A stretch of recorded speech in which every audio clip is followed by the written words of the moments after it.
Silent Hill is back, but not the way you think. This time it's called Silent Hill F, and the story doesn't take place in the town of Silent Hill.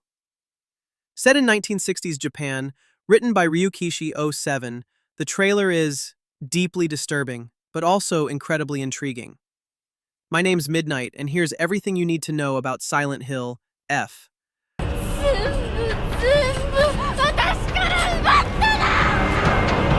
What is Silent Hill F?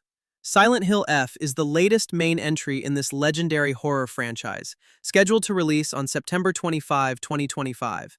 But unlike previous titles, this isn't a sequel. It's not a remake, and it doesn't even take place in the town of Silent Hill. This time, Konami handed development over to Neobards Entertainment. And for the first time ever, the story moves to 1960s Japan. It's a bold new direction for the series. The narrative is penned by Ryukishi 07, a well-known name among fans of horror visual novels. He's the mastermind behind Higurashi and Umineko, so you can expect a story that's full of mystery, manipulation, and unexpected twists. In this game, we follow the story of Hinako Shimizu, a seemingly ordinary high school girl living in a quiet mountain town called Ebisugaoka. But that ordinary life quickly unravels when the town becomes shrouded in a mysterious fog. What was once a peaceful small town slowly turns into a nightmare filled with monsters, strange symbols, and a reality that gets more twisted by the day. Hinako becomes the central character who must survive through her own willpower and determination. Staying true to Silent Hill's tradition of using everyday people with deep emotional trauma, we'll be drawn into Hinako's psyche as the world changes based on her mental state. But don't expect some cheesy healing journey. This is more like, how do you survive in a world that feels like it's punishing you for the mess you've created yourself? Silent Hill F doesn't just expand the series geographically, it also shifts from classic Western horror to a deeply rooted Japanese cultural context, something rarely done seriously in major franchises. That alone makes this game one to watch closely. The story in Silent Hill F isn't just about survival. It goes much deeper. Its core themes revolve around choice and identity. Will you hold on to your dignity or fall into destruction and madness?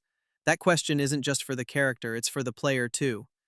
Hinako, initially portrayed as a shy and vulnerable high school girl, is forced to confront a collapsing world. As her town descends further into chaos, she also grapples with loss, social pressure, and possibly even guilt. And this isn't just backstory, it's woven directly into the gameplay and narrative experience. Ryukishi 07 isn't the kind of writer who gives you clear answers. He loves playing in the gray areas, what's real, who's to blame, even who's actually alive or already dead. A lot of fan theories point to bits of dialogue in the trailer as hints that Hinako might have been dead from the start.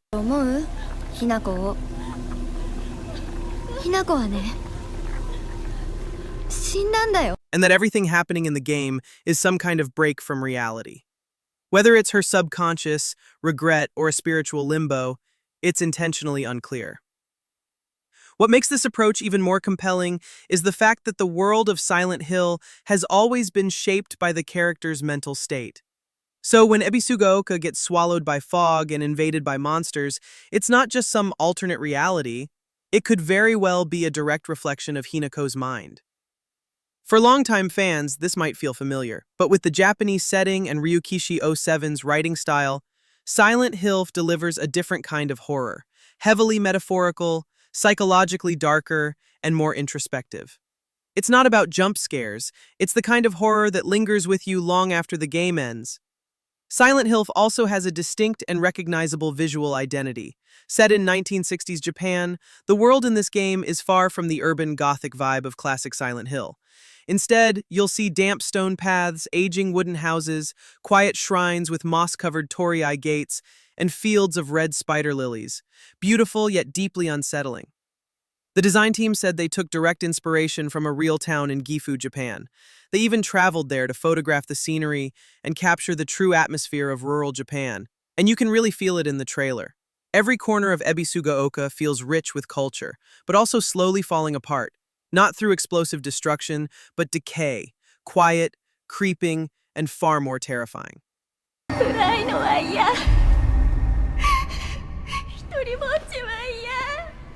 Another standout element is the monster design, which is inspired by Japanese mythology.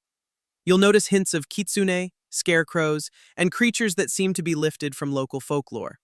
But they're all presented in a distinctly Silent Hill way, monsters that aren't just scary because of how they look, but because of what they represent. Each one seems like a physical embodiment of the protagonist's trauma or fear. This visual atmosphere is enhanced by the sound and music, composed by Akira Yamaoka and Kensuke Inage.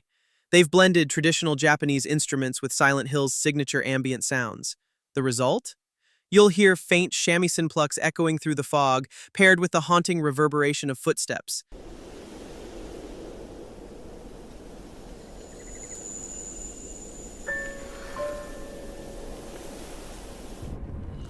In short, Silent Hill doesn't just use Japan as a backdrop to be different.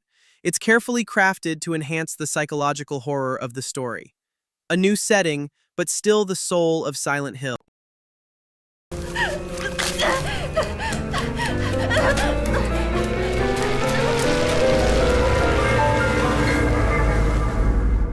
In terms of gameplay, Silent Hill F seems to take a more active approach compared to previous entries. While past games often had you running or hiding from monsters, this time, Hinako can fight back. But of course, it's done in a believable way. She's not a soldier or a warrior, so the animation, controls, and feel of combat are intentionally grounded. It's meant to feel fragile, slow, and full of panic. After all, she's just an ordinary schoolgirl. Hinako can use melee weapons, including a long polearm like Naginata. This isn't just a random weapon choice. It ties deeply into Japanese cultural history. The Naginata was traditionally associated with Onna Bugeisha, female warriors in the samurai era. Whether intentional or not, that symbolism is strong. A woman who appears weak on the outside but carries fierce resilience within. Producer Motoi Okamoto mentioned that the gameplay is indeed more action-oriented, but that doesn't mean it's turned into an action game. Combat still maintains a survival horror tone. Every strike has weight and every decision can lead to regret. You can fight, but you're always vulnerable, and that's what keeps the fear alive. Puzzles are still a core part of the experience. The difference is, these puzzles feel more narrative-driven and contextual. Many of them draw on Japanese cultural elements, from eerie scarecrow dolls to ancient shrine symbols. There's a sense that you're not just looking for a key to open a door, but trying to unlock the meaning behind a broken world. And because this is a modern game, visuals and audio are tightly integrated into gameplay design. The fog isn't just for atmosphere, it plays a mechanical role too. It limits your vision, muffles sound, and constantly makes you question whether what you're seeing is real or just a hallucination, similar to the experience in Silent Hill 2 Remake. But with Unreal Engine 5, that experience can now be delivered even more effectively. Silent Hill F isn't a game that relies on fast reflexes or speed, but you still need to stay alert and make quick decisions under pressure. That's what makes the gameplay feel tense, even when you're just slowly walking down an empty hallway.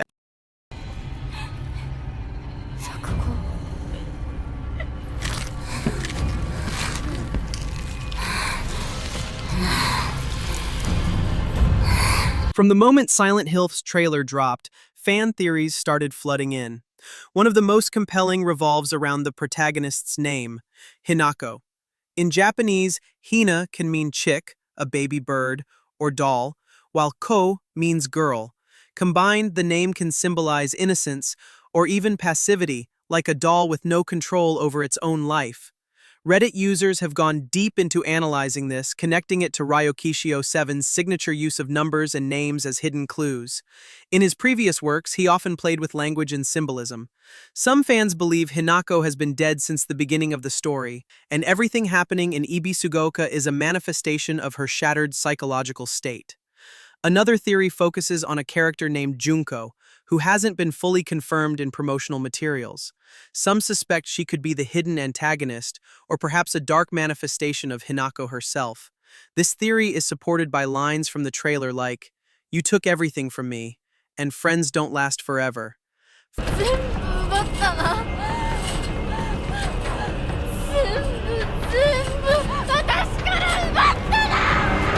Fans have also been closely analyzing the monster designs. Many point out that the creatures in the trailer look strange yet oddly familiar, as if they're born from personal trauma. Some resemble living scarecrows, others look like broken dolls, and several have decaying floral elements embedded in their bodies. The red spider lily, frequently seen in the game, is often associated with death and parting in Japanese culture, so it's not just a visual motif, but part of the game's symbolic language. For veteran Silent Hill fans, these elements feel familiar. But Silent Hill F delivers them through a different cultural lens. Not an industrial town, but a quiet mountain village. Not old churches, but shrines and altars. And yet, everything still feels off. That's exactly what makes the theory surrounding this game feel so believable and so fascinating to talk about. Silent Hill F is being made by people who truly understand that horror isn't just about being scary.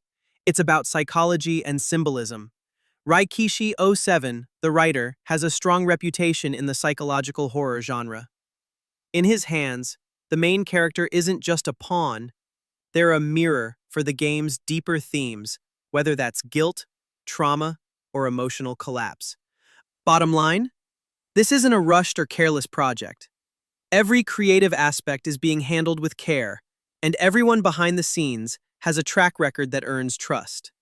Silent Hill F isn't just banking on nostalgia, it's a serious effort to take psychological horror in a bold new direction, without abandoning what made it special to begin with. From everything we've seen so far, Silent Hill is clearly not your average horror game. It's not about jump scares, it's about making you feel uncomfortable, even when nothing's chasing you. With a personal story, tense gameplay, detailed world design, and deep symbolism, this could easily be one of the best horror games of the year. Whether you've been waiting years for Silent Hill to return, or you're new to a type of horror that goes beyond just being scared, Silent Hill needs to be on your radar. Drop your thoughts in the comments. What part has you the most intrigued? And which theory do you think might actually turn out to be true? Midnight out.